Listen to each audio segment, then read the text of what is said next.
हमारे माननीय उत्तर प्रदेश के मुख्यमंत्री श्री आदित्य योगीनाथ जी का आज आगमन हुआ हमारे बक्सर धाम पे, और ये पहली बार ऐसा हुआ, तो इसलिए महाराज का इस पावन धरती पर स्वागत है। महाराज, मैं आनंद मिश्र भाजपा से बक्सर का प्रत्याशी होने के नाते इस गौरव को महसूस कर सकता हूं कि आज हमारे पावन भूमि पे महाराज के आने से पवित्रता कहीं और बढ़ गई है।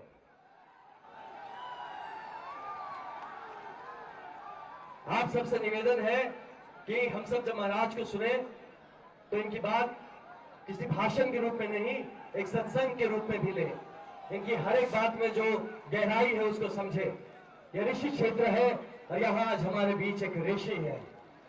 तो आज मैं माननीय मुख्यमंत्री जी को फिर से धन्यवाद देना चाहता हूँ और हमारे पूरे संगठन को धन्यवाद देना चाहता हूँ, जिनके प्रयत्न से आज महाराज आज हमारे बीच में है और हम सबको आशीर्वाद दे रहे हैं।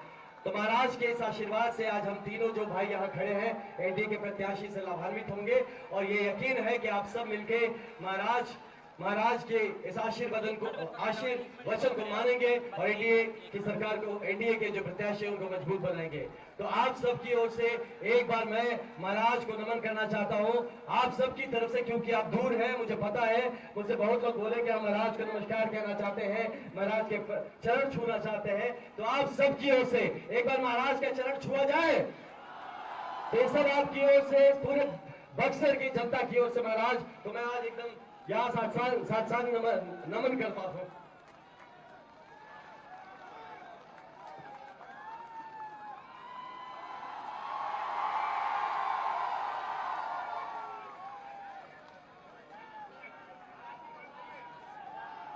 मैं आग्रह करता हूं महाराज जी से कि सभी लोग आकर के यहाँ महाराज जी के चरणों में प्रणाम करें, और आगे अब महाराज जी से आग्रह करता हूं कि अपने उद्बोधन को रखेंगे। योगी आदित्यनाथ जिंदाबाद, हिंदू हृदय सम्राट आज योगी आदित्यनाथ जिंदाबाद, भारतीय जनता पार्टी जिंदाबाद, एनडीए गठबंधन जिंदाबाद।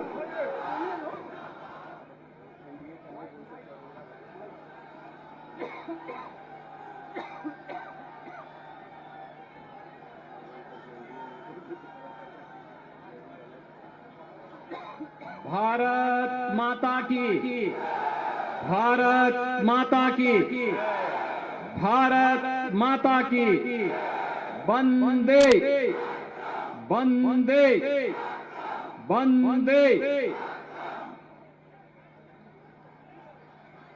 मंच पर उपस्थित आज के इस चुनावी सभा में उत्तर प्रदेश सरकार में मेरे सहयोगी परिवहन मंत्री श्री दयाशंकर सिंह जी,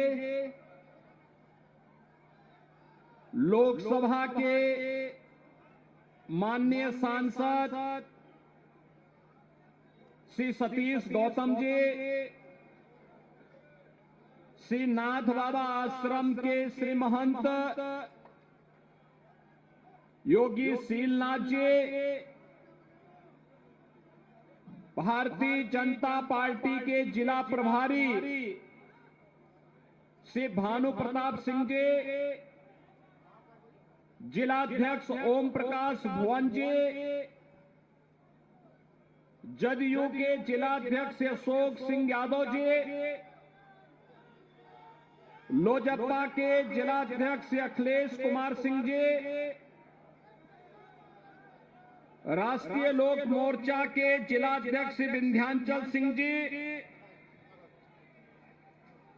हम के जिलाध्यक्ष बलराम सिंह जी,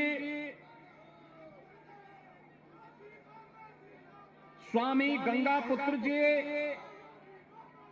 पूर्व जिलाध्यक्ष राम कुमार सिंह जी, प्रदेश कार्य समिति सदस्य प्रदीप राय जी, बक्सर से भारतीय जनता पार्टी के लोकप्रिय प्रत्याशी श्री आनंद मिश्रा जी, डुमराव विधानसभा क्षेत्र से राहुल सिंह जी, ब्रह्मपुर विधानसभा क्षेत्र से श्री हुलास पांडे जी, और भारी संख्या में बक्सर की इस पावन धरा में उपस्थित बक्सर के मेरे सभी उपस्थित बहनों और भाइयों, मैं सबसे पहले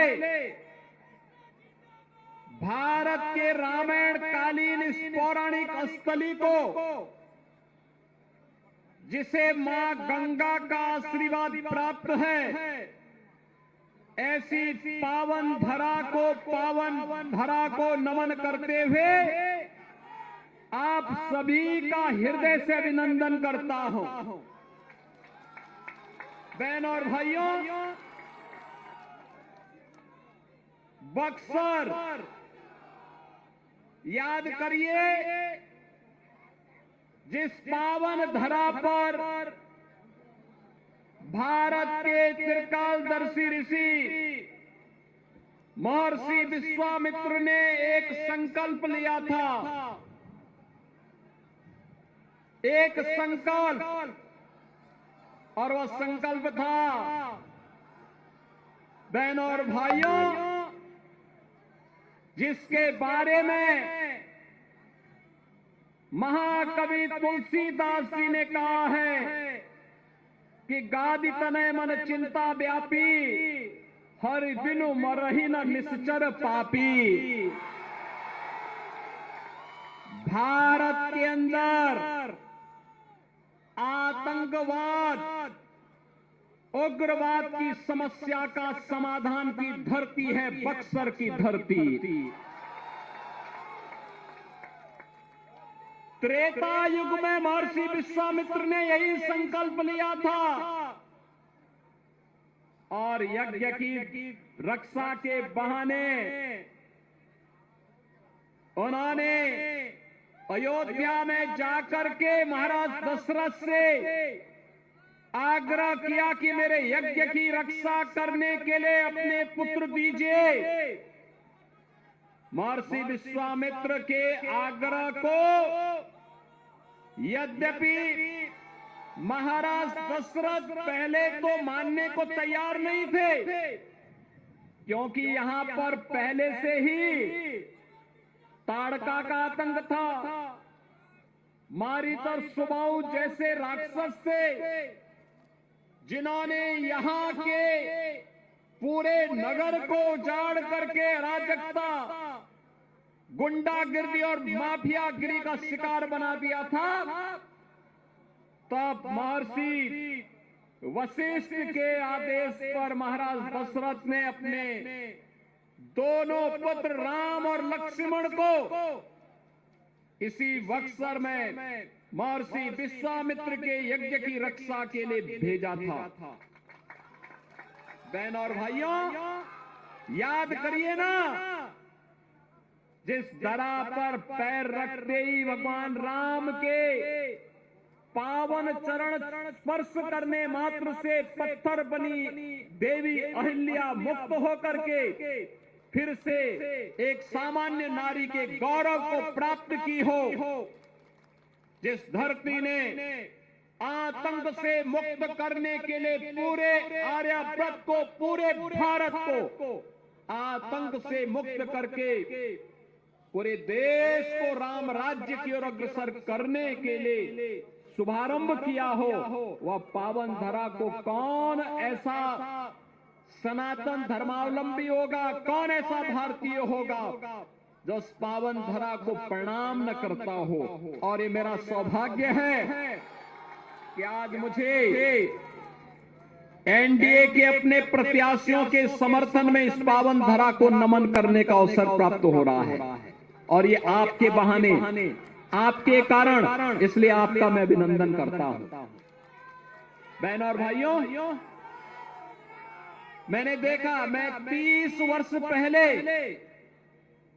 बक्सर में श्रीनाथ बाबा आश्रम में आकर के, उस समय यहां पे हमारे पूज्य महंत त्रिलोकनाथ जी महाराज, बहुत सिद्ध योगी यहां पर रहते थे।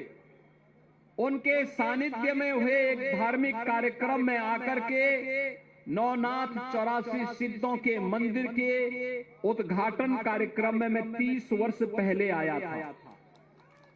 बहन और भाइयों, बक्सर बदल गया। वह समय था जब बिहार में आतंक था। उस समय बिहार में अराजकता थी, गुंडागर्दी थी, अपहरण एक उद्योग था और भ्रष्टाचार चरम पर था। बहनों और भाइयों, आज बिहार को देख करके लगता है कि अब बिहार अपनी पुरानी उन स्मृतियों को पूरी तरह समाप्त करके एक नए भारत का नया बिहार बन चुका है, जो प्रधानमंत्री मोदी जी के विकसित भारत के संकल्प के साथ जुड़ने के लिए प्रभावी ढंग से आगे बढ़ रहा है। अब बिहार अपनी पौराणिक पहचान को फिर से स्थापित करने के लिए तेजी के साथ आगे बढ़ रहा है। ये बिहार की धरती, ये बिहार की धरती, ये वही धरती है जिसने महात्मा बुद्ध को ज्ञान प्रदान किया था।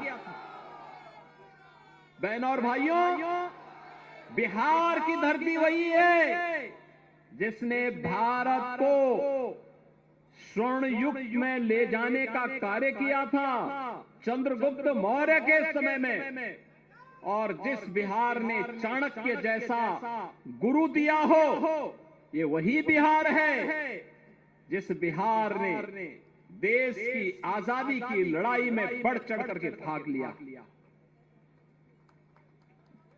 वीर कुंवर सिंह इसी बिहार की धरती की उपज है। ये बिहार की धरती जिसने देश के संविधान सभा के अध्यक्ष के रूप में डॉक्टर राजेंद्र बाबू को जन्म दिया हो, ये बिहार की धरती है जिस बिहार की धरती ने देश के अंदर दूसरा उप प्रधानमंत्री बाबू जगजीवन राम के रूप में दिया हो। ये बिहार की धरती जब कांग्रेस ने लोकतंत्र के गले को घोंटने का काम किया था, तब भारत के लोकतंत्र पर आंच नहीं आने देंगे, और बिहार का नौजवान जयप्रकाश जी के नेतृत्व में उठ खड़ा हुआ था, पूरा भारत खड़ा हो गया। जब बिहार अंगड़ाई लेता है तो भारत अंगड़ाई लेता है। जब बिहार स्वर्ण युग में जाता है, भारत का स्वर्ण युग आ जाता है। जब बिहार विकसित बनेगा तो भारत को दुनिया की कोई ताकत विकसित होने से नहीं रोक सकती है, और यही आह्वान करने के लिए आज मैं आपके पास आया हूं। बहनों और भाइयों, आज आप देख रहे होंगे एनडीए की डबल इंजन की सरकार नीतीश कुमार जी के नेतृत्व में बिहार के अंदर कार्य कर रही है। प्रधानमंत्री मोदी जी का मार्गदर्शन और नेतृत्व है, बिहार में नीतीश जी के नेतृत्व में कार्य हो रहा है। आज आपके पास कनेक्टिविटी है, बाढ़ का प्रबंधन है, मेडिकल कॉलेजेस की श्रृंखला स्थापित हो रही है। आज बिहार के अंदर विद्युत की आपूर्ति हो रही है। आपने देखा होगा अभी हाल ही में प्रधानमंत्री मोदी जी ने बिहार में एक पावर प्लांट का भी उद्घाटन किया है। बहनों और भाइयों, आज बिहार में इंजीनियरिंग कॉलेज बन करके बिहार में पलायन नहीं, बल्कि बिहार के नौजवानों को बिहार के अंदर ही रोजगार मिलेगा। बिहार प्रगति के नए प्रतिमान को स्थापित करेगा। इस संकल्प के साथ बिहार आगे बढ़ रहा है। बहनों और भाइयों, ये वही बिहार है आज जिस बिहार में आज हर गरीब के पास अपना राशन कार्ड और राशन की सुविधा है। हर गरीब के घर में एक शौचालय है। हर गरीब को सिर ढकने के लिए प्रधानमंत्री आवास की योजना है। ये वही बिहार है जिस बिहार में स्वस्थ ईंधन के लिए उज्ज्वला योजना का कनेक्शन फ्री में उपलब्ध करवाने का कार्य मोदी जी ने किया है और हर गरीब के लिए स्वास्थ्य के लिए आयुष्मान भारत की सुविधा भी है। सबका साथ और सबका विकास ऐसे ही है। सबके पास विकास पहुंचा है, सबको सुरक्षा की गारंटी है। अब बहनों और भाइयों, आरजेडी की लालटेन की धुंधली लाइट याद करिए, जब डकैती टालनी होती थी लालटेन बुझा देते थे और कांग्रेस और आरजेडी मिलकर के अरे गरीब का ही नहीं खाते थे, पशुओं का चारा भी डकार जाते थे। मैं सच बोल रहा हूं ना, गलत तो नहीं बोल रहा हूं ना। और ये वही लोग हैं, मैं तो यहां आपका बखान कर रहा हूं बक्सर का, कि महर्षि विश्वामित्र ने इसी धरती पे संकल्प लिया था कि भारत को आतंकवाद से मुक्त करना है तो राम और लक्ष्मण को यहां लेके आना पड़ेगा। और कांग्रेस कहती है, कांग्रेस क्या कहती है? कहती राम हुए ही नहीं। ये भगवान के ही अस्तित्व पर प्रश्न खड़ा करती है, जैसे कि कांग्रेस और उसका वंशवाद ही रहा है, बाकी कोई नहीं रहा है। बहनों और भाइयों, भगवान के अस्तित्व पर ये प्रश्न खड़ा करते हैं।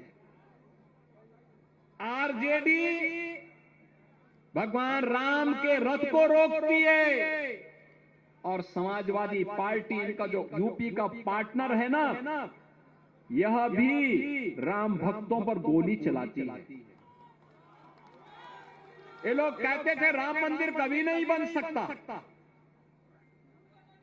बहनों और भाइयों, आरजेडी और कांग्रेस के लोग क्या कह रहे हैं? कह रहे हैं अयोध्या में जहां राम मंदिर बना है वहां हॉस्पिटल बनना चाहिए। इन मूर्खों को यह भी नहीं पता है कि राम मंदिर के निर्माण के पहले अयोध्या में भारतीय जनता पार्टी की डबल इंजन सरकार ने उत्तर प्रदेश के अंदर पहले राजऋषि महाराज दशरथ मेडिकल कॉलेज का निर्माण किया, फिर महर्षि वाल्मीकि के नाम पर इंटरनेशनल एयरपोर्ट का निर्माण किया और फिर 500 वर्षों के कलंक को समाप्त करके जो राम भक्तों की एक आस थी कि रामलला हम आएंगे मंदिर वहीं, रामलला हम आएंगे मंदिर वहीं, और राम मंदिर का भव्य मंदिर का निर्माण हो गया ना, हो गया ना। क्या ये काम कांग्रेस कर पाती? क्या ये काम आरजेडी कर पाती? क्या ये काम समाजवादी पार्टी करती? यह काम तो मोदी जी के नेतृत्व में भारतीय जनता पार्टी ही कर सकती है। कर दिया ना। और बहनों और भाइयों, यही कहने के लिए मैं आया हूं। मैं तो आज आपके पास यहां आया हूं, लेकिन भारत के यशस्वी गृह मंत्री जी ने कहा है मार्च 2026 तक भारत को ताड़का, मारीच और सुबह रूपी नक्सलवाद, उग्रवाद और आतंकवाद से मुक्त करके रख देंगे। आप गृह मंत्री जी के संकल्प के साथ हैं या नहीं है? नक्सलवाद समाप्त होना चाहिए कि नहीं होना चाहिए? आतंकवाद और उग्रवाद समाप्त होना चाहिए कि नहीं होना चाहिए? अपराध समाप्त होना चाहिए कि नहीं होना चाहिए? होना चाहिए ना। तो इसके लिए कांग्रेस, आरजेडी और उनके जितने भी पार्टनर हैं जो अपराध की फैक्ट्री चलाते हैं, विकास के बैरियर हैं, इनको सत्ता में आने से रोकना पड़ेगा, इनको बेरोजगार करना पड़ेगा, तब नौजवानों के लिए रोजगार आएगा ना। और ये करने के लिए तैयार है ना। देखो, उत्तर प्रदेश में भी डबल इंजन की सरकार है, तो हम लोगों ने कैसे वहां कार्य किया। वहां जितने बड़े माफिया थे सारी की सारी ज्यादातर लोगों के जहन्नुम के टिकट कट गए।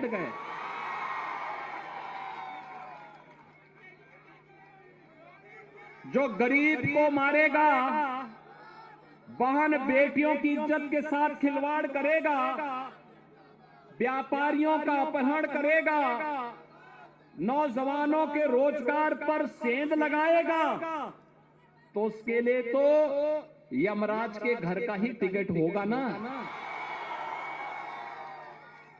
और दूसरा, उनके खानदान ने भी जितनी प्रॉपर्टी बनाई होगी अवैध तरीके से, गरीबों का शोषण करके, अपहरण करके, हमारी सरकार ने, डबल इंजन की भाजपा की सरकार ने उस पैसे, उस पूरी प्रॉपर्टी को अपने कब्जे में लेकर के गरीबों के लिए आवास बना डाली। गरीबों के लिए आवास, हर गरीब को आवास मिल रहा है।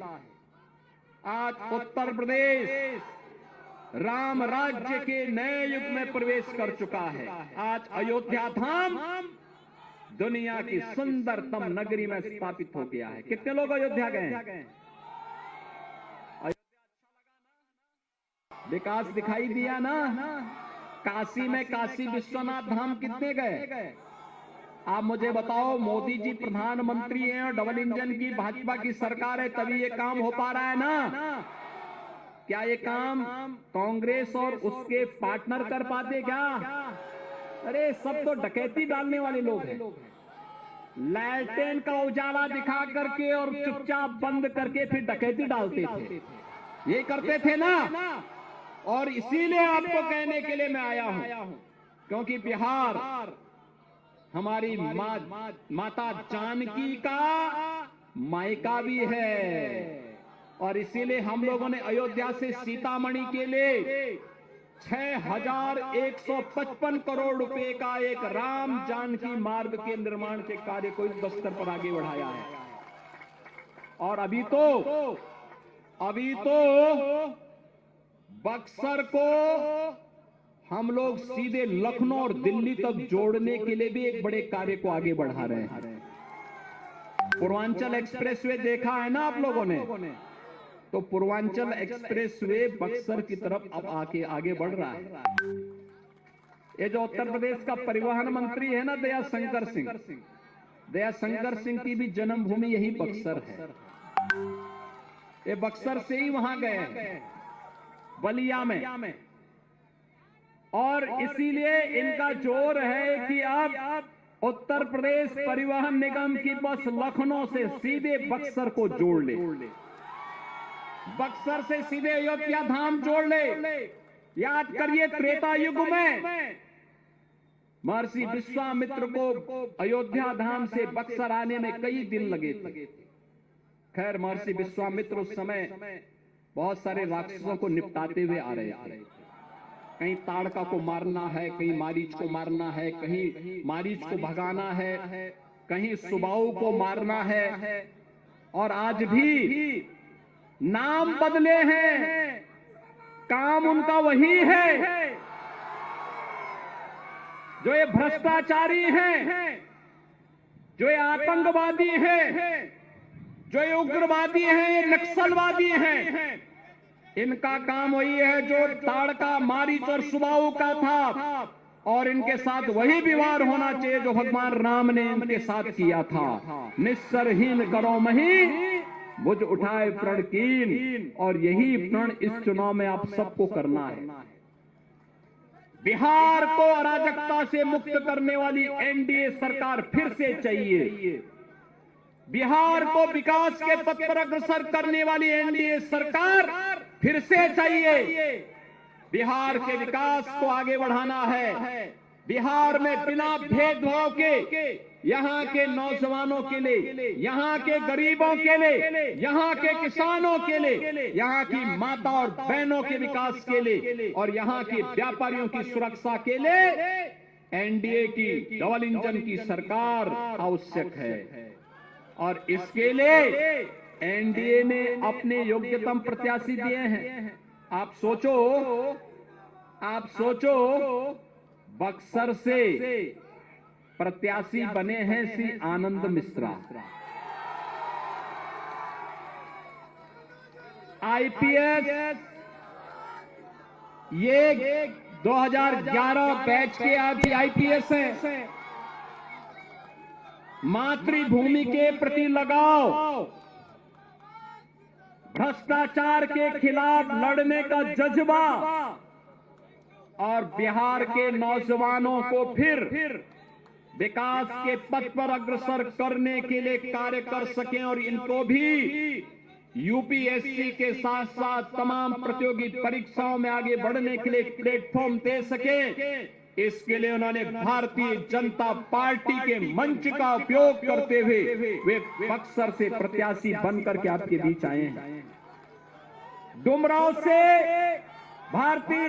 यहां डुमरांव से श्री राहुल सिंह को प्रत्याशी बना करके उतारा गया है और ब्रह्मपुर से श्री हुलास पांडे जी को यहां पर एनडीए ने अपना प्रत्याशी बना करके उतारा है। आप सभी इन तीनों प्रत्याशियों को बना के भेजेंगे। पीछे तक आवाज आनी चाहिए। जहां तक मेरी आवाज जा रही है, दोनों हाथ उठा करके अपने संकल्प के साथ जोड़िए। इस धरा की पहचान को बनाइए। आने वाली पीढ़ी को कैसा भविष्य देना चाहते हैं? प्रधानमंत्री जी ने कहा विकसित भारत बनेगा तब जब विकसित बिहार बनेगा। विकसित बिहार के पत्थर हैं, विकसित बिहार के पत्थर हैं। विकसित बिहार के लिए एनडीए का आना आवश्यक है। डबल इंजन की सरकार बुलेट ट्रेन की तर्ज पर विकास के कार्यों को तेजी के साथ आगे